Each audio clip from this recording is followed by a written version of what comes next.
Olá, vamos ao texto. Hoje de uma forma um pouco diferente, porém com escritura daqui a pouquinho.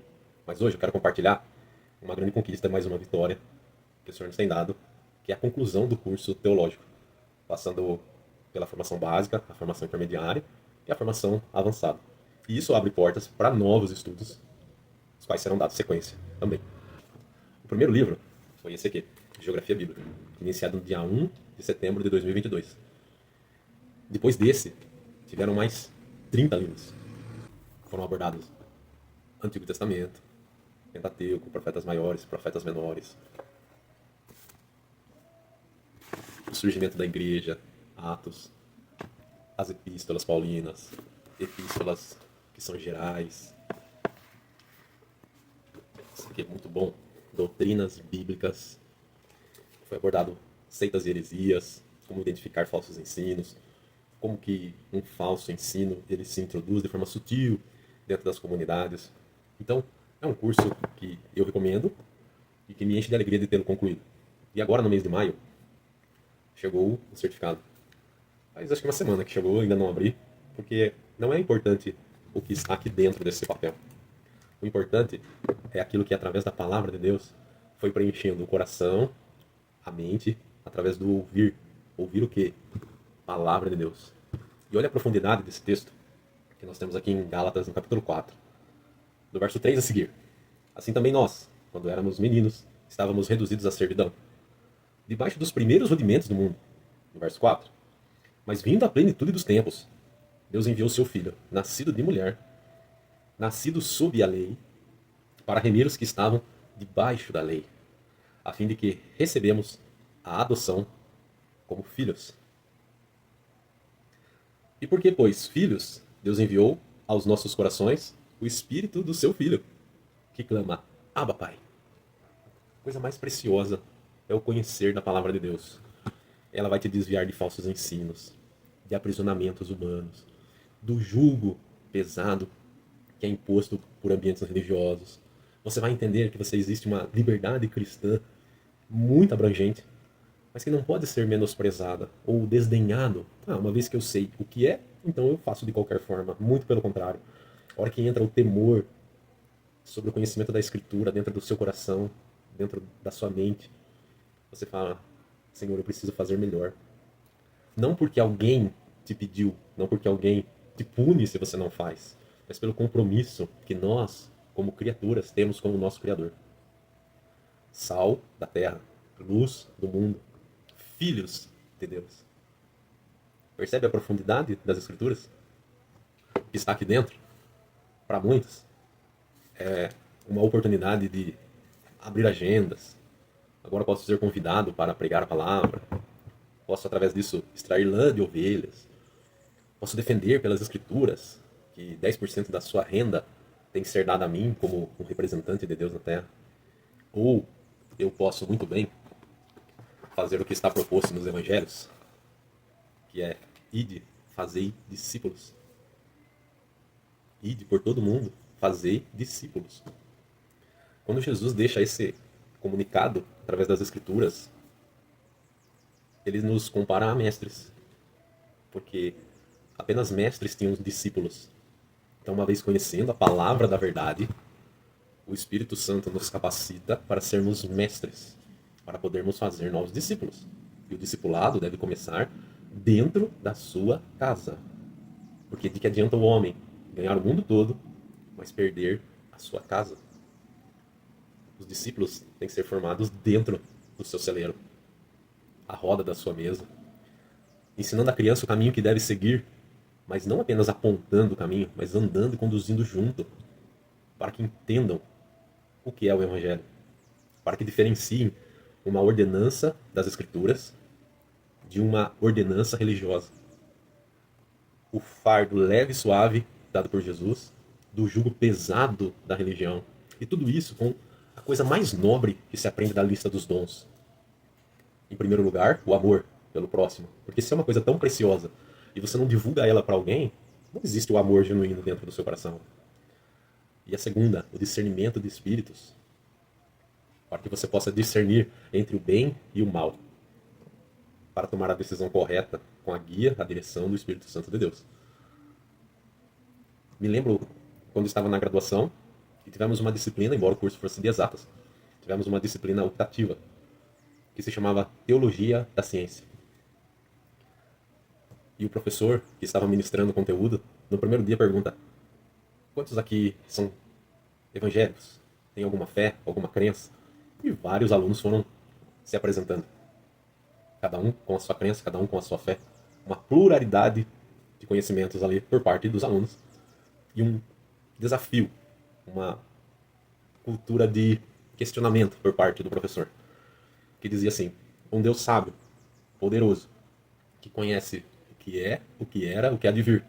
Nada para Deus é novo. Ele projetaria um jardim e colocaria a árvore do conhecimento do bem e do mal bem no centro do jardim. Porém, daria uma recomendação: não toqueis nessa árvore, porque do dia que vocês tocarem, certamente morrerão. Essa outra parte da frase foi um animal que conversou com Eva, que disse: mas se tudo parte de Deus, Deus tem o controle sobre tudo, inclusive sobre o bem e sobre o mal. E a reflexão da primeira aula, que ficou martelando a cabeça de vários, inclusive a minha, durante muito tempo, é: será realmente que Deus não queria que em algum momento o homem se apoderasse daquilo para que ele pudesse discernir o bem e o mal? Sabendo de tudo isso que iria acontecer posteriormente com a evolução da sociedade, dos lugares, das pessoas, onde cada esquina tem uma oferta diferente de evangelho, onde em cada canto tem as pessoas anunciando, muitas das vezes, a sua religião, ao invés de anunciar as escrituras. Ao passo que esse presente do conhecimento do bem e do mal foi o que o próprio Deus entrega a Salomão, quando ele faz um pedido de que gostaria de ter a sabedoria e o conhecimento para poder cuidar de tão numeroso povo, que era o povo de Deus. E Deus o presenteia com o conhecimento do bem e do mal, sabedoria, conhecimento.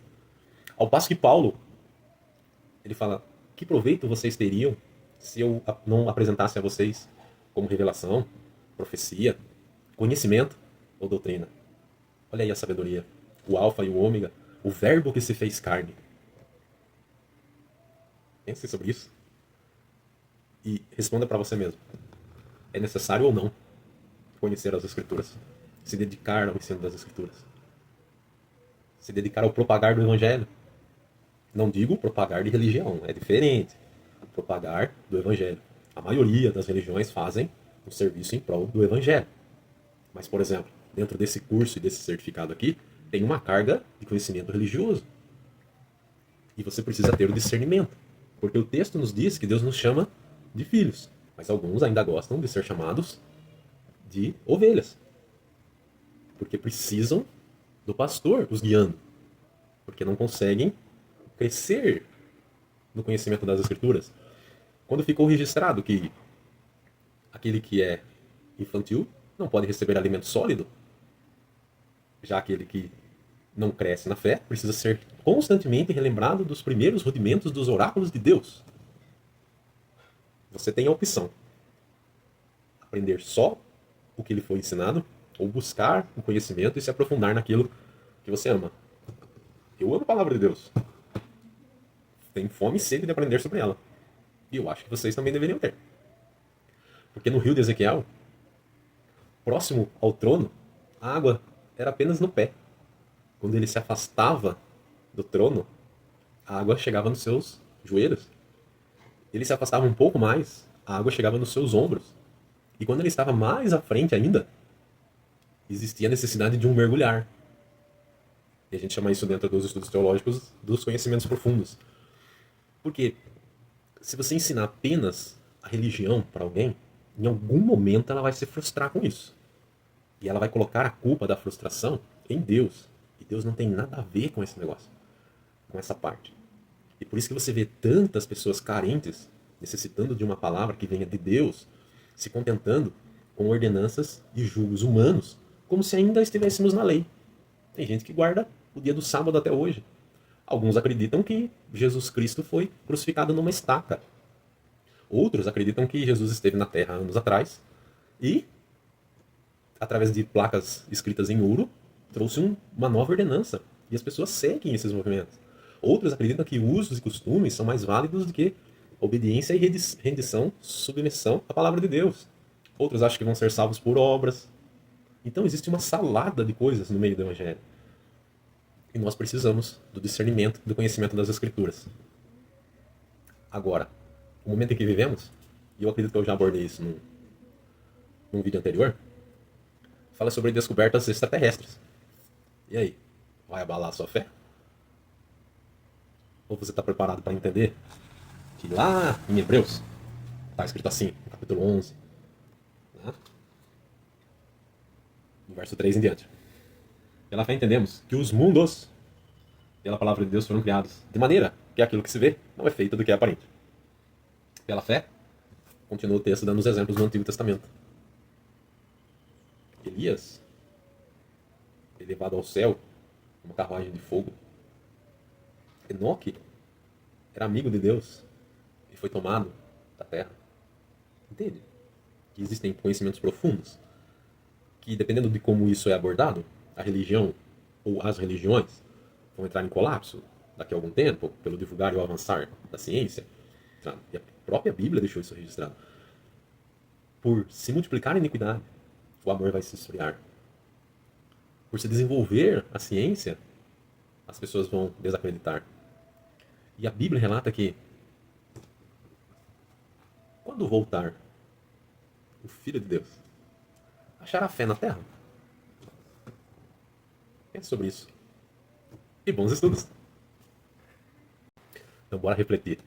Você acha que nos dias da celebração dos cultos na sua igreja, Deus está lá todo dia?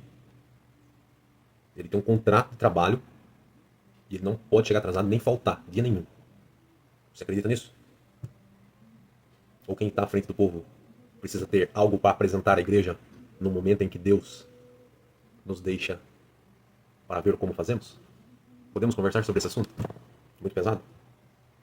Ou você acredita que eu posso fazer uma pregação em primeira pessoa? E eu te digo agora! Sendo que toda palavra ociosa que sair da nossa boca será dada conta em juízo. O próprio texto diz que muitos falam em meu nome, sendo que eu não os mandei falar. As aparições de Deus conversando nas Escrituras são raras, preciosas e curtas. Ele não está preocupado com o seu boleto atrasado, se você vai ou não trocar de carro, se vai trabalhar em lugar tal ou lugar não tal. Deus tem um compromisso com o Evangelho de levar o homem à salvação. E a salvação não é por nada que o homem faça, é por aquilo que foi feito na cruz. Vamos refletir um pouco. São perguntas que você se faz, mas você tem receio de pensar sobre elas. E tenta criar um baldozinho e colocar elas lá, porque aquilo te incomoda, mas você não tem coragem de abordar. Quando eu estou com a Bíblia aberta e pregando o Evangelho para você, eu não me transformei em um super ser humano. Ao passo de que alguns falam, não, quando eu estou pregando, eu sou um homem espiritual. E quando termina a pregação e terminou a celebração, eu sou um homem natural. Olha que capacidade intelectual linda de enganar, né? Na verdade, pregando ou não, você continua sendo um homem natural, porque a mensagem é a Bíblia. A palavra está aqui. A palavra não é o que eu falo para você. O que eu falo para você é o transcrever da palavra, carregado do meu entendimento, às vezes de uma iluminação do texto. Eu tenho que ter uma responsabilidade muito grande de eu não tenho nada e eu abro a palavra e eu vou ler esse texto. E esse texto que eu vou ler, ele vai alimentar a multidão. Menino na fé, não conheceu o Evangelho ainda. Agora, se eu mudar a voz, eu vou virar um super pregador. E diz o Senhor através desta palavra. Isso e aquilo, eu vou abrir, eu vou crescer, eu vou fazer, eu vou falar. A palavra nos alerta que os profetas falam aquilo que eu não os mandei falar. E toda palavra ociosa será dado conta no juízo. Todos nós vamos nos apresentar diante do tribunal para que as nossas obras sejam pesadas na balança. Mas isso não quer dizer que nossas obras vão nos salvar. As nossas obras vão nos galardoar ou não. Mas isso não depende da salvação. É uma coisa separada da outra. Se você é cristão e não tem obras, a sua fé é duvidosa. Mas se você tem muitas obras, não quer dizer que você vai ser mais salvo do que outro que tem poucas ou quase nem tem. Porque foram os trabalhadores da última hora, que na verdade receberam o mesmo prêmio, independente de terem começado na última hora, no meio do período ou no começo do dia. A Bíblia é muito clara quanto a isso. Não são objetos que te deixam mais puros ou mais reverentes diante de Deus. Às vezes são usos e costumes. Agora, o mais gritante disso é a pregação em primeira pessoa. Você estar à frente de um povo, como se tivesse incorporado o próprio Deus e falando em primeira pessoa. Isso é grave, porque Deus vai julgar a igreja. O julgamento começa pela igreja. Em Pedro está registrado isso. E se o julgamento começa pelos de dentro, que se dirá dos que estão fora? Não brinquemos com o evangelho. Não brinquemos. Se você anunciar a palavra, o Espírito Santo de Deus vai fazer a transformação necessária. As suas promessas vazias, falsas pregações, falsos ensinos, falsas profecias que não se cumprem. Deus não é porteiro para ficar abrindo porta. Deus não é poço dos desejos para você falar que quer isso e que aquilo. Deus quer salvar a tua alma. Deus quer te levar para morar com Ele eternamente. Esse é o plano do Evangelho. Através de Jesus, não através da sua igreja. Eu vou anunciar o Evangelho. O que você vai anunciar para mim? Não, eu vou anunciar para você guardar o sábado, não comer carne de porco, você vai para o céu. É. Não, se você usar calça, se você não deixar a barba crescer, se você não deixar o cabelo comprido, se você for todo dia no culto, você vai ser salvo. É esse o Evangelho? Não é. Não é. Só que aquele que aprende o Evangelho, ele fala assim, eu tenho que fazer as coisas melhores para o meu Deus. É um compromisso entre a pessoa convertida e Deus. E quando nós reconhecemos isso, a nossa visão do Evangelho, ela se transforma. E a coisa mais tola que tem é alguém que conheceu o Evangelho e está inserido em uma comunidade e fala, aqui não tem Evangelho, então eu vou sair. É o mais tolo, porque se não tem o Evangelho e Deus mostrou para você o Evangelho, talvez seria a tua missão propagá-lo de uma forma sábia, passando por debaixo do radar, lançando a semente para que ela germine com o tempo. Pelos frutos os conhecereis. Uma árvore ela é plantada, regada, adubada. Paulo deixou isso registrado. Um plantou, o outro regou, mas Deus deu o crescimento. E muitas das vezes aquele que plantou e que regou e que acompanhou não consegue alcançar aquele fruto, porque demora para acontecer. Aí você vê um monte de emocionado, faz um curso de meia hora na internet, ouve um podcast, encontra uma minhoca na cabeça dele com relação ao que ele aprendeu na religião, com o que ele aprendeu nas escrituras, e fala, tá errado, eu não vou seguir mais. Eu vou debater, eu vou mudar de igreja. Criança na fé. Criança na fé. Quando você vê alguém pregando em primeira pessoa, como se fosse o próprio Deus, você deve orar por essa pessoa. Ela não entendeu que diz a palavra. Não digo eu, diz a palavra. Não entendeu isso ainda. Quando muda o tom de voz para demonstrar eloquência e fazer tanta coisa, menininho na fé, esse primeiro rudimento, emocionado, não entendeu o que é apresentar a Deus um culto racional. Se a igreja tiver discernimento, e isso é facinho de entender, você vê os animadores de palco e essência nenhuma de Deus. Mas eu entendo. Foi muito tempo só ouvindo essa parte. Quando ouve a outra, dá um tentar no ouvido. Mas a gente vai abordando devagar. Que Deus te abençoe.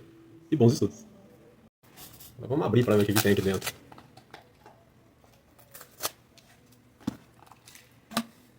Oh!